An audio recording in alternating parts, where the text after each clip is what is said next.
They normally are. I mean, the most obvious one is you would never, in either of those agreements, have a limitation which allowed the buyer to sue for more than the actual cost of the deal. I mean, if it's a £5 million deal, it would be ridiculous if the buyer could sue for more than that. The second is that, how long should the buyer be entitled to have until he actually discovers something which causes a problem?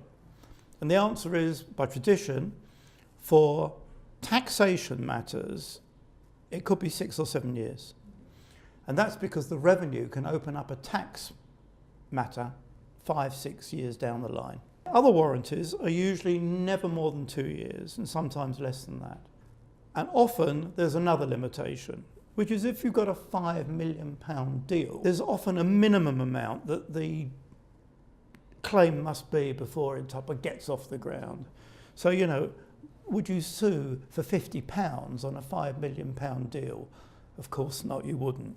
So the question I often ask a buyer client is, I say to them, what would you get out of bed for to sue on a £5 million deal? And it might be £50,000.